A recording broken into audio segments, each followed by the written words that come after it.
Hello, everyone. Welcome to the Future of Diversity Industry panel. We'll discuss a topic that not only affects our communities, but also shapes the future of our organizations and industry. Today, we'll have the privilege of hearing from the diverse group of students who will share their experiences and the perspectives on this important subject. My name is Maho Tsukamoto. I'm from Tokyo, Japan. I'm senior majoring in commercial aviation here at UND. I'm representative of Professional Aviation Pilots Association here at UND chapter. Hello, everyone. My name is Chanel D'Souza. I'm from Kuwait. I'm a junior, double majoring in commercial aviation and aviation management. I'm here to represent Women in Aviation, where I serve as one of the event coordinators. I'm thrilled to be here today and grateful to all of you for joining us. A special thank you to all our wonderful panelists for taking the time out of their day and their week to come be with us. Let's kick things off by having our panelists introduce themselves. Hi, my name is Sydney Fago. I'm originally from Illinois, but now I'm a senior at Embry-Riddle in Daytona Beach, where I'm studying aeronautical science, and I'm the president for the Women in Aviation chapter there. Hey everyone, I'm Alex Shetty. I'm a sophomore here at the University of North Dakota. I'm studying aviation management, originally from the San Francisco Bay Area, and I'm the Face of the Industry Chair for the Latino Pilots Association here. Hi, I'm Claudia Benson. I'm originally from Colorado, but I attend the United Aviate Academy in Phoenix, Arizona. I just wrapped up my double I, and I'm starting multi and MEI next week. And I am the president of NGPA over there. Aloha, my name is Callan Wachi. I'm originally from the island of Kauai, so no wonder why I just said that. But I'm currently a senior majoring in commercial aviation, aviation safety and operations, and communication, and I proudly serve as the president of the Professional Aviation Pilots Association UND chapter. Hi, my name is Chaharu Shwai. I am a senior at the University of Nebraska, Omaha. I'm currently working on my CFI. I was born and raised in Omaha, Midwest girl. And today I'm representing a few of our student organizations. So president of our Professional Aviation Pilots Association chapter. I am also treasurer of our NGPA chapter. And I also happen to be the president of our Women in Aviation chapter. Okay, cool, it's on. I'm Olivia Farnsworth. I am a sophomore here at UND, majoring in commercial aviation and aviation safety and operations. I'm currently fortunate enough to serve as the vice president of NGPA, and I'm originally from Vancouver, Washington, so kind of a ways from home. Hello, everyone. My name is Abraham Akimabula, originally from Nigeria. I'm a double major in aviation management and commercial aviation.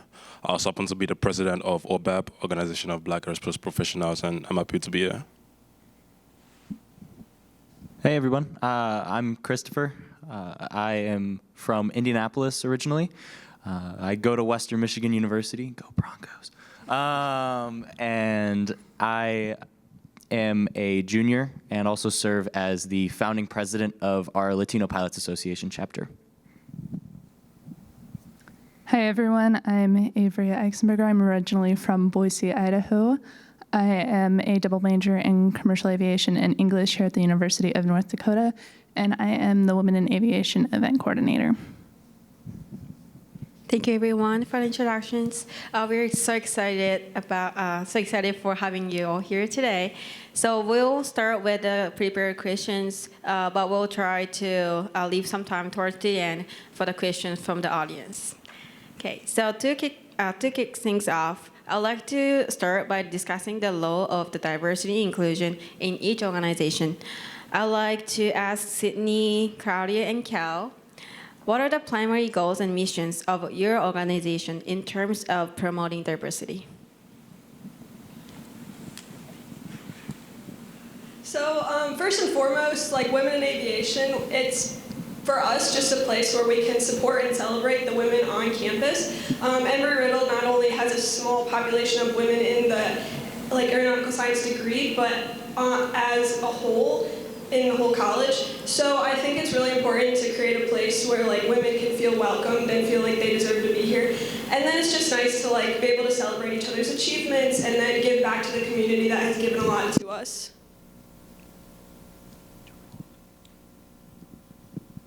So the mission of NGPA is to build, support, and unite the queer aviation community internationally. We have about 5,000 members internationally, and we offer scholarships. We've given over $2 million in scholarships as an organization. We have a mentorship program. And we also have a lot of just annual like flagship events that are really fun to attend. And yeah, it is not just for like the queer community specifically, it's for everybody, it's for allies as well. So for the mission of PAPA, specifically, we're here to spread awareness as well as support the Asian Pacific Islander community in aviation. So how does that translate to, for example, in a collegiate setting such as UND? I kind of reiterated this to some of our members this past. I don't like this mic. Okay. I had to reiterate this to our members like a few weeks ago at our first meeting. I told them, look to your left and your right in your ground schools, your first college classes. Do any of them actually look like you, look like they actually came from your communities? Probably not. And in many ways, sometimes it doesn't actually you don't necessarily feel it immediately, but also you just end up finding that you're kind of alone in your own skin. And so what I think we do, how our mission translates to UND is we try to create that home that is kind of missing here sometimes. And so like every gathering, every social that we do, we try to make it like it's almost like every family gathering in any Asian household. That's what I always like to try to say. Additionally, we like to try to provide those professional opportunities for our members in which being exposed to the different facets of aviation not necessarily about being a pilot, and as well as that networking to get their leg up in the industry, get a leg up on their career, because a lot of our members are first generation pilots. And so how do you get them from zero to hero, as a lot of people are saying today? That's kind of the mission that we're trying to fulfill. Thank you for providing your audience with a better understanding of the roles that your organizations play in promoting diversity. Now let's dive into a topic that's very important for our understanding of the panel here today. Can you share a moment or experience you realize the importance of diversity in your education journey? I would like to extend this question to Alex, Chiharu, Olivia, Abraham, Christopher, and Avery.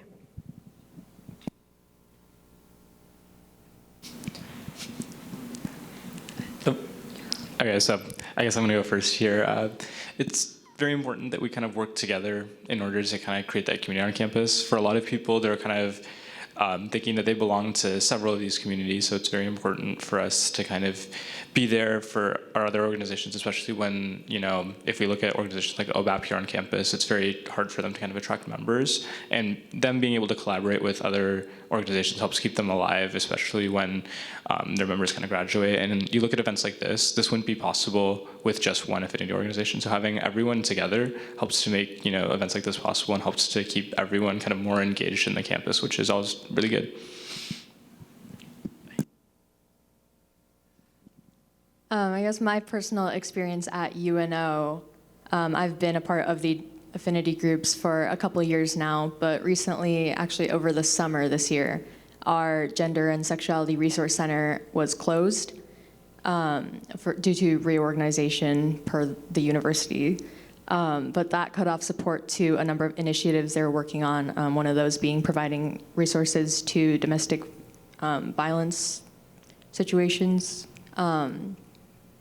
And then additionally, our Multicultural Affairs Center also was closed in the last year. So kind of navigating those changes and still trying to support the students of our Aviation Institute while these changes are taking place, I think was a moment for me where I was like, these groups are very important to us, and it's important that we stay prominent and that we still support our peers. So obviously, we've talked a little bit today about the statistics, the ratio, the number of pilots who, are women or are gay or, are people of color. And so, we know that we'll fall in the minority here on this campus and many others. And I feel like the best way to keep that from having a negative impact is for our allies to learn and have these opportunities to understand, that our experiences are going to be different. And as, the people responsible for educating us, if they have that ability to learn about our backgrounds and our unique experiences, that gives them the opportunity to understand and better connect with us and better educate us and give everyone a better opportunity to grow as a pilot, a student, and a person here on our campus. Very good answers. From my perspective, so, growing up in a place like Nigeria and moving out to the US, it's kind of difficult. There's been some challenges, but people say seeing is believing. And when I came out to UND, this is my second semester at UND actually, so I'm also kind of new, but been in long enough. And I had the opportunity to meet, at the Career Expo, I had the opportunity to meet Joey Bisong. He's one of the recruiters at Delta, and he's also happened to be a part of OBAP. And, seeing people that are currently living your dreams, being in a room surrounded by all these great people, and it's just one of the things that, keeps people like me going. And those are the things that we need to see on a regular basis, because when you have opportunities to like network with fellow people like this, and you actually have the opportunities to like explore and express yourselves, and you're given the opportunity to, stand out in your own way and your own voice, that helps you find your path and the seeing, believing. And some people say, if you can see it, then you can do it. So giving the opportunity for people to actually see it and be able to like have, okay, this is what I want to be in life. This is my goal. This is my aspiration. And we talked about mentoring earlier today, about having that mentor and mentee relationship. And I feel like that's the most important, one of the important things for me, actually. Yeah, I first learned that diversity, equity, and inclusion programs were really important when I came to Western, actually. As I mentioned, I'm from Indianapolis originally, and all of my kindergarten through senior year of high school was immersion, Spanish immersion. So I like to say my first English social studies class was my junior year of high school. And with that, my school was majority Latino, and I was the minority growing up. So then when I went to Western and was in an aviation environment and saw that it wasn't like my original, household back in Indianapolis, I kind of felt like I wanted to support the underrepresented students at Western and also those that are in the industry. So with that, I was able to get involved with all of the diversity organizations. Outside of LPA, I'm on the executive board for our Women in Aviation chapter. I'm a member of OBAP, NGPA, PAPA, and I've had the great fortune of meeting some of the people here at those conferences and being able to support them cross universities and such, which is a really, really great opportunity. But with that, a moment when I realized that diversity, equity, and inclusion programs really matter is when some of my members of LPA come up to me and are like, hey, I'm really glad that I'm able to speak Spanish at Western. I'm really glad that I'm able to find other people that experience the same things that I do, because, I can't necessarily share my culture with people that haven't experienced the same thing. So that's when that moment really resonated with me, and those programs really, really exist. It should exist and matter, because representation is so important in the industry. I think for me, the first time I really, truly understood what it was to be a woman in this industry was when I walked into my first class here at UND. Big lecture hall, probably 40, 50 students. And I looked around the room and I'm like, oh my gosh, where's the girls? And I'm looking around and they're all there in a little tiny corner because safety in numbers, I guess. But I feel like anyone on this stage here can relate to that feeling of walking into those classrooms and just not seeing anyone that you feel like you can relate to. And I know a lot of these affinity organizations bring that community that you don't necessarily get in the classrooms and in the industry. Thank you so much for sharing your moments and experiences. It's very powerful to hear like how diversity has shaped your like personal and like individual journeys. I've been through that too, so I really feel that. But now shifting from those personal experiences to a broader like perspective, so I'd like to explore how we can take those lessons and apply them on a larger scale. And I think collaboration is one of the keys to creating inclusive environments for everyone. So I'd like to hear Alex, Olivia, and Abraham, and Chiharu, sorry. How do you collaborate with other affinity organizations to promote a broader sense of community and diversity? So collaboration is really important for all of our organizations. It makes sure that everyone's kind of feeling seen and heard. In the previous panel, there was a question of why don't people go to the NGPA? A lot of people don't feel comfortable with that. But if you're in a collaboration with another group, this microphone sucks.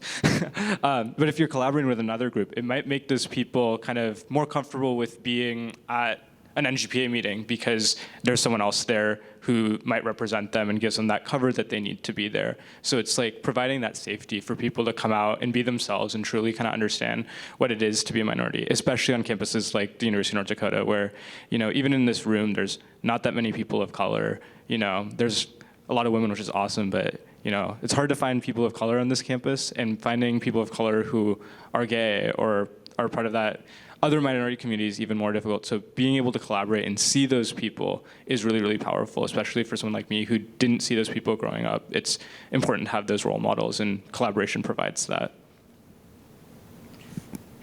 Yeah, so collaborating with other organizations is something that's very important to both NGPA International and also our chapter in particular. We really go out of our way to make sure that we are planning events that are in collaboration with other organizations, giving our members the opportunity to build their network and build their connections with people outside of NGPA. And we feel that the more we're able to kind of expand this community of allyship, we're kind of able to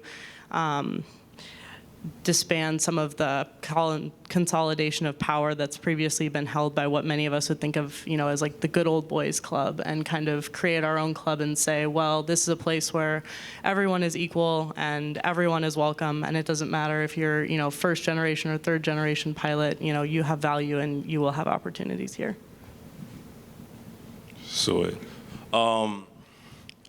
So collaboration, okay, what can I say about that? So the thing about collaboration is like you're the organization like OBAP, even looking outside the aviation world or looking outside UND in general. I go to a room full of about 50, 60 people, and not just aviation classes, but like in UND in general, and I look around, it's just probably myself and one other person that looks at me and that looks like me, and it's like, okay, there's very few of us out here, so you kind of learn how to like build your village. Growing up and also like building the military, you learn the wingman policy. Wherever you go, you have to have someone with you. Finding that support system, finding that village. One of the skills I learned growing up was learn how to build a village. You move somewhere else, you have to find your people. And not just people that look like you, but people that think like you. People that are hardworking, courageous, people with your mindset, and that's what collaboration with NGPA, PAPA, LPA, this is what all those organizations are bringing together. Because the journey is far, as all aviation students know this, it's a long process, but you can't do it on your own.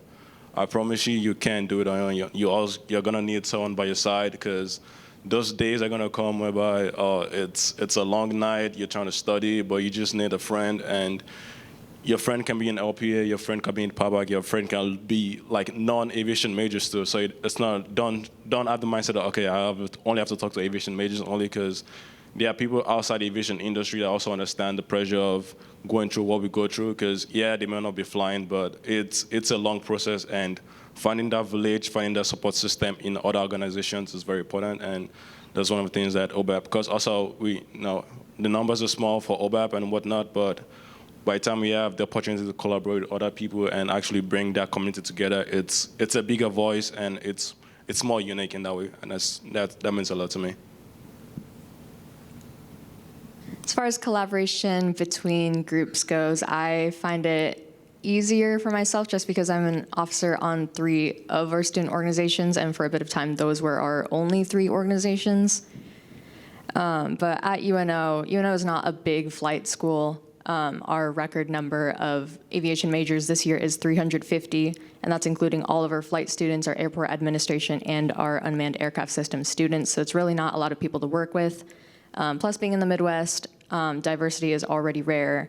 And then to find people who are willing to commit their time to these diversity groups and willing to, label themselves as someone who is in support of diversity is even rarer. And so especially at UNO, I find that a lot of the groups have members that don't necessarily identify with the target group, especially when I made Papa last year. I think at best we had half Asians, but I was still, very thankful that for every single member that showed up to a meeting or an event or a volunteer opportunity that we had. And we do some collaboration between the groups. We'll try to do tours together and try to also, if someone joins one organization, we try to say, hey, we also have this one. We're pretty cool too. And so we have a lot of membership overlap that way. It's just basically a group of friends that say, hey, we support the same thing and we support a lot of different things too. And so, yeah, that's kind of my take on collaboration between groups. Thank you for your responses. Collaboration can truly help broaden the sense of community and enhance diversity. Continuing with this theme, it is incredibly important for universities to support and promote our organizations in their practice. How does your university support your organizations in their mission? This question goes out to Sydney, Christopher, and Cal. Yeah, so Embry-Riddle provides a lot of scholarship opportunities for women and certain cultures and genders and all that. So that kind of attracts people who are other than, the regular pilot, I guess you would say. And so that helps. And then on top of that, the College of Aviation provides lots of resources for our groups to be able to put on events and whatnot. They provide food, a space to host, and all that kind of thing. And I will say over the past few years, it has gotten a lot better, and they've given us a lot more than they have in the past. So it's been easier for us to try and gain traction in that sort of way. We also have this group on campus called the DEI Coalition, and they oversee all of the different affinity organizations across campus. So we have over 35 different DEI-related organizations. And then through that, they host events. So they do a retreat every year where all of the groups can go and collaborate and share ideas and whatnot. And then they also host different events throughout the year, such as they did a Her brunch this last year. So it was for all female students across the campus. It could be faculty or staff or students that could come, and it was just to kind of celebrate other women achievements and see what everyone has going on, and just be in a room where you're with people who look like you. And it's nice because you don't always see that. I've been in a lot of settings where I'm the only female in the room, which is kind of defeating at times. And then they also host events. They did a global SIPS thing where each cultural DEI org could come, and they brought a snack or a drink that was part of their culture. So then the students could go through and see what options were available for organizations to join, but also just kind of gain a better understanding for the cultures that people have on campus and celebrate those. So there we go. So Western Michigan, what they do is, first and foremost, we have a student government on campus which supports all of the student organizations, including, of course, our affinity organizations within the College of Aviation. And they give out thousands of dollars of funding to all of the organizations every year, which really helps us out with event planning. And for those of us that have conference planning, it definitely alleviates some of the stress. And one of the branches of funding that we can get is through collaboration. So they really encourage collaboration with the different organizations.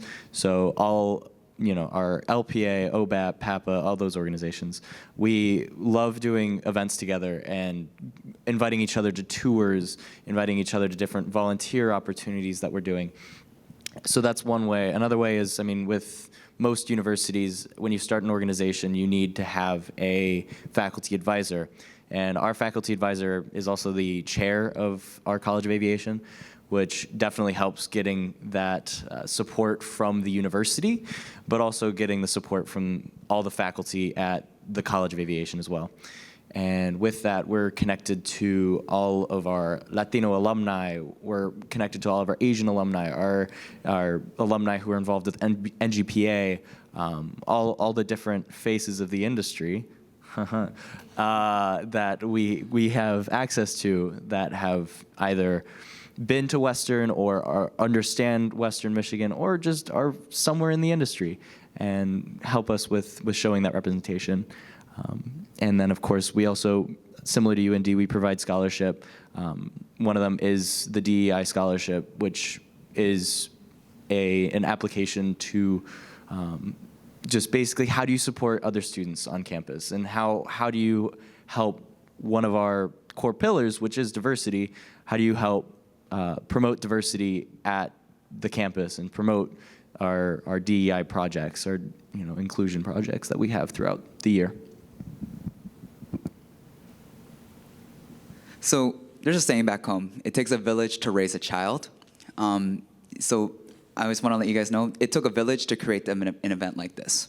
It didn't just take, not only it took the collaboration of all of the affinity orgs in the Aerospace College, but also the faculty, staff, administration, as well as like other departments such as the Pride Center, Hilliard Center, etc.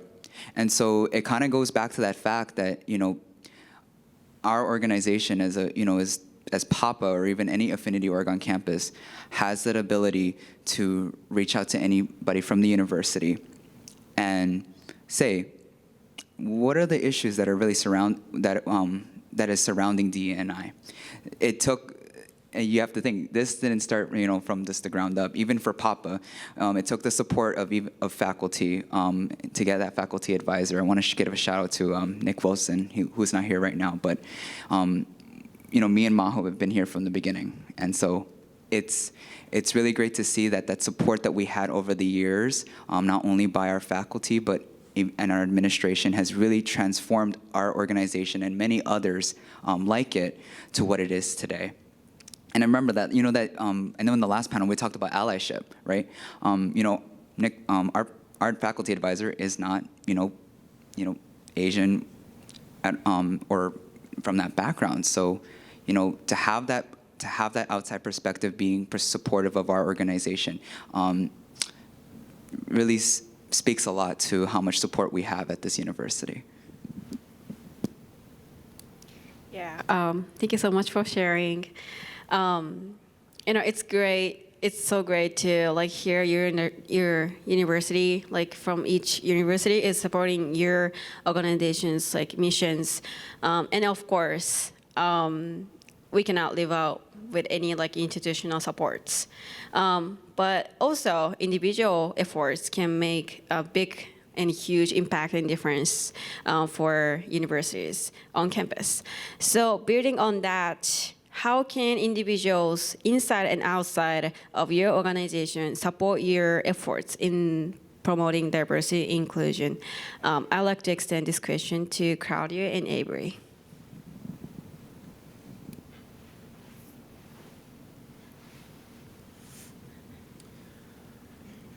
So a little bit about myself and how I got into aviation. So I actually started in high school. I took this Part 107 drone class, which is kind of lame, I know. But I got my drone license through that semester. And then it was one of my teachers in that class inspired me to, or encouraged me to apply for this scholarship through the AOPA, which I was awarded. And that's how I got my private in Colorado. But through discovering AOPA and then all of these affinity organizations, that's how I was able to get myself to the Aviate Academy. I wouldn't be here as a pilot if it wasn't for these scholarships given to me by these affinity organizations, and also the mentors that helped me along the way. So I just want to stress the importance of being a mentor to other people and also our allies. It makes a difference. Again, just seeing a pin somewhere, creating this safe space. It means a lot. It's a lot of support, so thank you. Yeah, I really just want to stress the importance of getting involved on campus in affinity organizations like this, whether you're part of the communities that they're trying to uplift or not. You wouldn't go to the airlines with no sort of flight training, so why would you enter into a CRM environment without having interacted with people that aren't of your same background? So really just getting involved, talking to people who you might not know or might not have a shared identity with, just getting involved and trying to talk to them. And it really doesn't have to be a stressful experience too. We watch movies and we do arts and crafts. It's not that deep. You can bring a friend and show up to these meetings. So really, just come. It's fun. We have a good time. Those were some great takeaways. Thank you for sharing. I hope that our audience was able to gain a little insight, and we hope that you join or support these organizations and what they do. As we look to the future, I'd like to pose an important question. What are your hopes for the future of diversity and inclusion efforts on campus? We would like to hear from each of you. Yeah, so in the past two panels, they've kind of touched on it a little bit, but I think it's more just getting the understanding out there that we all deserve to be here. We have put in the effort and we've put in the time and everything, and I know I've had a lot of people come up and be like, oh, you only got that scholarship because you're a woman, or you're not going to have a problem finding a job. But I worked hard to be here and I deserve to be here. Same with all these other people. We didn't just get put in this position because of, our culture or our gender. We deserve to be here. But I think also growing up, if you don't see diversity and you don't see yourself being put in these positions, it's going to be hard to gain interest. So these organizations that we're all a part of, it's really important to keep them alive and keep the support, because that's what's going to help the next generation of aviators want to come in and join this career field. That's kind of what everyone's kind of said throughout the day is we need people to show others that it's possible to do this, right? Each one of us up here is, almost a trailblazer in our own way by coming to these campuses where there's not a lot of minority representation and being very loud and saying, no, I am a minority, and I'm very proud of that fact. And I deserve to be here, and I deserve to have a voice here. And I think it's really important for us to continue to do that and continue to grow these organizations. And what that means is having people who might not identify as, as a Latino, as, someone who's gay, or as a woman, but having those people come to these meetings and understand those experiences, especially on these campuses, is deeply important. And I hope to see more people who don't identify with those organizations at those organization meetings in the future. Yeah, very similar thoughts. I literally owe my career to these affinity organizations, and I'm very excited at the thought of paying it forward and seeing other people also have this opportunity because of these organizations. My hope out of this entire event is that these conversations that we had today are leave this room as well. I want these conversations to occur in the classroom before, and in the classroom, in the social groups, in meetings, etc., because this is a critical issue. At the end of the day, we're all gonna have to end up working with each other, and some of us we're not gonna like. That's the reality of it. And so how do we actually, and there's gonna be times where, for example, you're gonna be in, for example, I know a bunch of people in here are in 414, so I'll make a CFI example. You may have to teach someone that does not look like you. And how are you gonna how are you going to approach it? How are you going to deal with uncomfortable situations? These are the conversations that I don't think we have enough here on campus. And at the same time, it does start in these types of panels. My hope is that we are able to transcend that outside of these events and be able to successfully practice CRM regardless of your background, race, etc. My hope for the future of diversity groups on campus is that they will be not only supported, but be celebrated. I've seen diversity, the topic, and also our groups have often divided our campus, not only the students, but our faculty as well, into people who support them and people who don't. And it's, no one's gonna say, you know, flat out, like, I don't support diversity, you know? It's more of like an elephant in the room. But to get to a point where diversity is truly, truly celebrated and that everyone sees the benefit and also benefits from it, I think that would be my goal.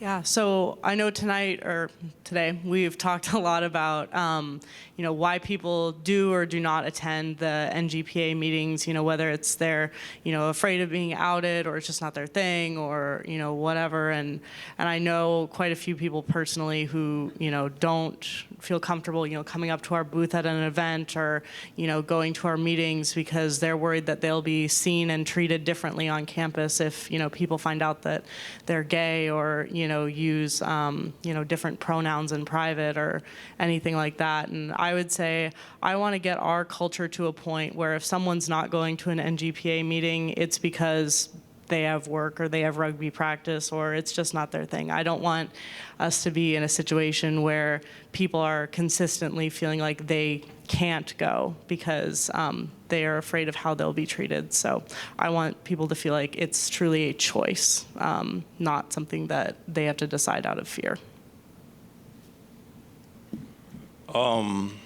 Okay, so a couple of weeks ago, I had the pleasure of having a sit down with a C-130 pilot, and when we talked, they said it's easier to train anyone to be a pilot, but it's difficult to train anyone to be a good person. And it's kind of surprising that it's very easy to be a pilot, but to find a good person nowadays is kind of difficult. And that's basically the future we need to work on for aviation in general and the whole world in general. For the future of aviation, we need to start seeing people that are more welcoming and open to ideas, you know, having that difficult conversation with people, you know, checking up on people. And like Amito said earlier today, be a friend. It is super easy to be a friend, you know, just how was your day, how you doing? Yeah, it's good to network and whatnot, but, you know, just having that open ad and just having that free with, okay, can I walk up to Olivier and be like, hey, how was your day today? You know, things like that is what we need to start seeing more in the aviation industry and just building that community of support system and, like you said, the village. I'm always like about like the village, because OBAP is one of my villages as of right now, and just finding that support system and being a friend to everyone around you is one of the things I want to see coming up in the aviation industry. One of the things that I would really want to see in the industry in the coming years is the normalization of DEI initiatives. I'm tired of, you know, people thinking that they can't do it because they don't see it. So I really hope that it's normalized to show those different, you know, those different avenues that exist with, you know, female pilots, with Asian pilots, with Black pilots, with Latino pilots, you know, which I think we're doing a good job of, at least with the you know, affinity organizations at a national level. But I feel like at the university level, you only know about those if you're involved in those chapters. And as all of us have mentioned, we're seeing a severe lack of student involvement in some of our organizations. And so that's another thing I really want to see, is just a normalization of students being involved with all the organizations. I always, whenever I am recruiting for LPA, I say, I'm not Hispanic. Yo no soy Latino, soy gringo. But I founded the LPA chapter, and I'm so grateful for everything that it's done, because it's been able to make me a better ally to the Latino community. And same thing goes with OBAP. I've been a better ally to the Black Aerospace Professionals that I've been able to meet. I've been a better ally to the Asian professionals that I've been able to meet, to the women as well. And I mean, all sorts of people. And I just want that to be normalized, because I really don't like it whenever I'm at events or recruiting and people are like, but where's the organization for white people? And it's like, you realize that's the majority. We're trying to support those that don't have the support through our systemized oppression. So just normalizing those programs and getting that education out there as to why we need them is super important, and I really hope that becomes a trend in the future.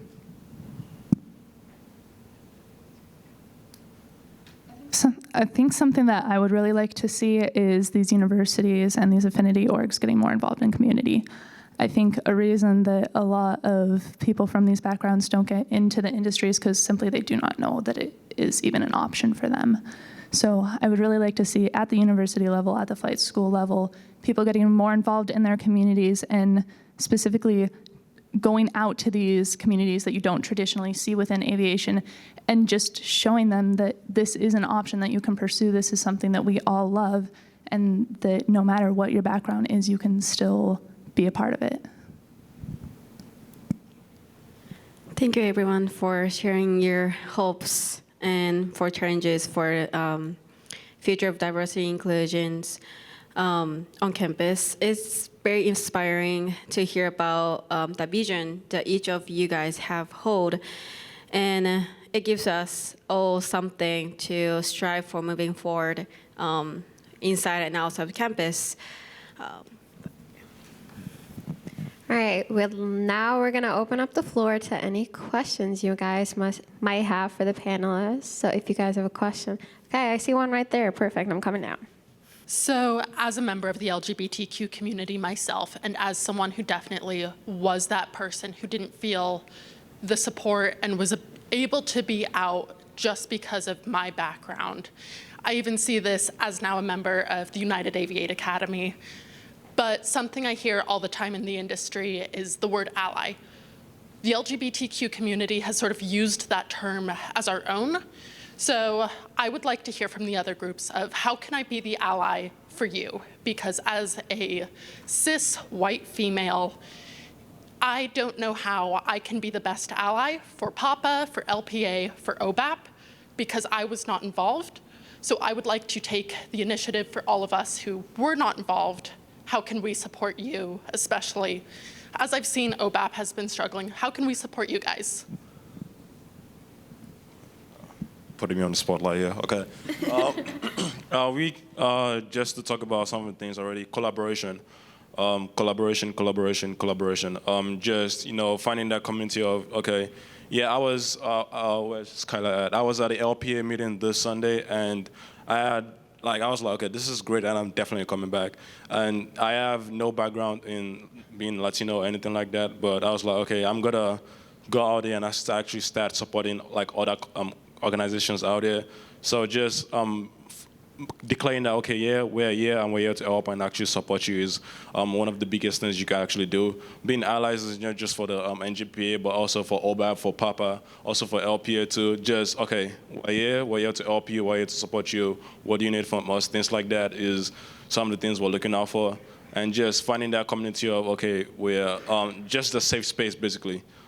It's aviation in general, it's difficult for everyone. We all have our bad days when the landings don't go as smooth as we want them to yesterday. But that things like that, you just need your friends. So being a friend, just being that shoulder I could lean onto, not just for organization stuffs only, but also like personal lives, just checking on people, things like that is one of the ways we can prove to be allies. And creating that safe space, creating that village, creating that community is the best way we can prove our allyship to other organizations around us. I think one of the main things that helps with promoting allyship, especially with the other organizations, not just the LGBTQIA community, is, you kind of mentioned it, is getting involved. I mean, a meeting might be an hour, 2 hours.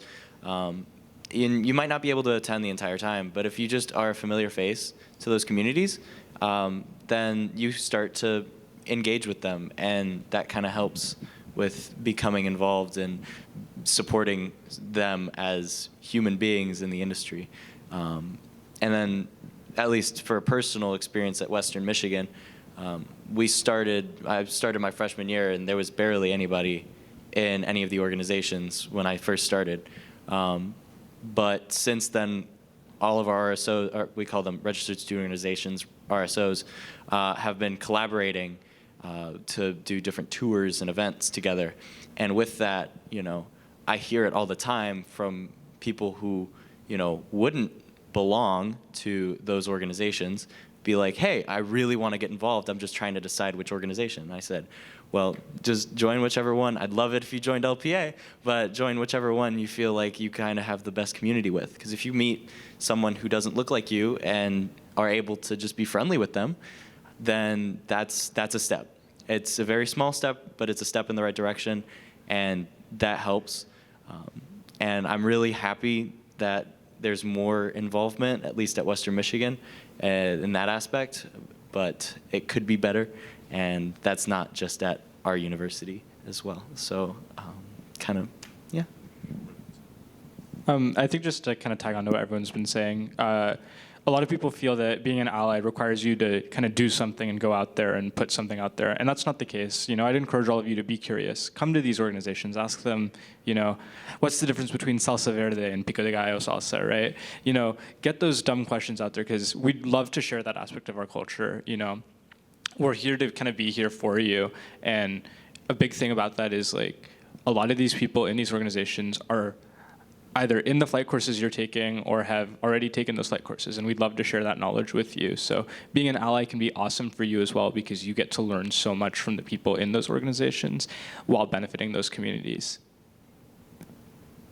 I also just want to add that I believe allyship continues outside of what the organizations do, even if you don't have the money or the time commitment to actually join one of the organizations or a chapter on campus.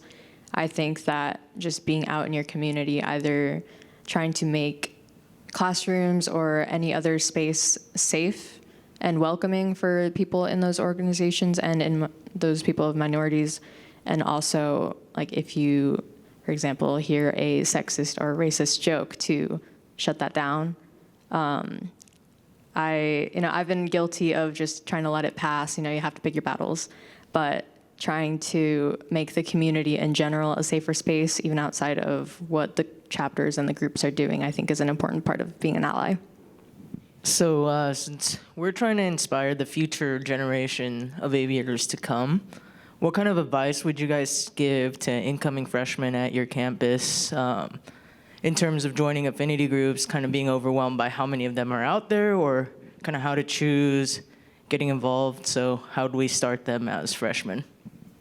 Yeah, for me, freshman year, I sat in my dorm and I did nothing because I was scared to make friends, and like I had no one that I knew on campus. So I think my biggest piece of advice would just like to be put yourself out there. Like, go up and just have a random conversation with somebody. Obviously, it's going to be intimidating and whatnot, but like, you're never going to go anywhere and you're not going to be able to network if you don't put yourself out there.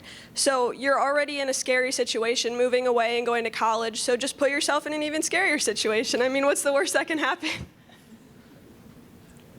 Yeah, I'd say my advice is also very similar, right? You've taken a huge risk in coming out there, and frankly, no one here really cares what you're doing and what you kind of think about, even though everyone thinks that everyone cares super deeply, you know. Finding that organization for me meant joining basically every organization, going to their meetings. Like first semester freshman year, I was like at every meeting, and I kind of whittled that down into the ones that I actually was interested in, and I found that worked really well for me. So this is super cliche, but like go out there and get involved, and eventually one of those organizations will probably stick with you. So I want to speak for my experience here. Oh, sorry if I interrupted somebody, but recruiting for Western Michigan, especially for the RSOs that we have, I end up telling a lot of people, you know, freshmen typically don't start flying at Western, as many of you guys probably are aware. So that offers a lot of free time for our students to become involved because they're not necessarily working on their flight courses yet. So when I first came to Western, I got involved in, I think I got up to 14 clubs that I was involved with. That ended up being too much. I've brought it down since then. But no, I was able to meet so many cool people because I didn't really want to get involved in the frat party atmosphere at the start of my collegiate experience. So that was my social life, was getting to meet all sorts of different people from all sorts of different backgrounds through the different organizations. So, I mean, cliche, yeah, get involved, but don't be afraid to step out of your comfort zone to meet different people and different perspectives. So just real quick, first semester UND 102, all I did was go to class, go home, and go to the gym. And that was practically my day from Monday to Friday. And I'll go and work on weekends. And I was thought about OBAP, and I was like, I don't want to do anything. Like, I don't want to be a president, nothing like that. But yesterday I was having a conversation during the dinner, and I was talking to someone. I was like, "What's the secret to your success?" And she would, and I was like, "Say yes to everything." Ooh, okay. Yeah, there might be so many options out there of like what organization should I join, things like that. But saying yes is the first big step, because you never know what you're gonna get out of it. Joining OBAP, I had no intention of being president. I just wanted to like stay in my little corner and like just do my own thing and just keep a low profile. But now I'm in the stage talking to all these people, so it's like saying yes is the first big step. And if you don't say yes, you never know, what the outcome could be. So say yes and find out later what the outcome could be will be my best advice for that. So during my freshman year, I knew, I'm someone who likes to be involved, likes to, be attending meetings regularly and know people on campus. So in the first few weeks of school, I made sure that every, organization fair I went, I had my collection of flyers, and then I went home and I made my calendar with all the organization meetings, and I decided, okay, I don't want to overload myself and become involved in everything, but I want to at least go to the first or second, meeting for each organization, and then, kind of like Chris was saying earlier, see where I felt my community, where I, really built connections with people, where I felt like I belonged, and then, try to find, I felt like 5 was a reasonable number of organizations to be involved in. But yeah, and like Abraham said, just say yes to everything, and you can decide if it's not for you, but at least give the thing a chance and give yourself a chance to like it. So. Can I just say that I was shocked at the statistic that we were given earlier about the number of gays at the college and, in aviation, etc. Shocked also because there's less women. There's less women in aviation than there are gays, which is an astonishing fact to me. But as an ally and as collaborators, and I've advocated for women in aviation for a long time now through my expeditions, etc. But can I join your organizations? Am I allowed to join? For instance, could I join, the Black Pilots Association? I would say absolutely. We would love to have you. I can speak on behalf of NGPA for sure. Well, you've all been such advocates. I feel like across the board, sort of joining all of it, to be honest, because the fight is the same. It's the same fight for women, for racial, prejudice, for sexual prejudice. It's the same battle. You could totally get involved. I think going back to your question about how to be an ally, just becoming a member of those national organizations, paying the annual dues, 1, 2, 3, 4, however many years, and being involved with what they do as well is great. But if you are able to, support those organizations just by doing that, you kind of go into that first step of being an ally, because you're actively doing something to support the Professional Asian Pilots Association, the National Gay Pilots Association, so on. So yeah, I mean, of course, anyone can get involved with anything and support everyone in the industry. All right. Thank you so much for that questions. So as we wrap up our panel for today, I'd like to thank our panelists for their insights and dedication to making our organizations more inclusive places. And to everyone here today, I really want to see everyone can take these conversations beyond and then continue working together to build a more inclusive world and industry and campus as well. Thank you guys for everyone. Thank you everyone for being part of this important dialogue today. Thank you guys.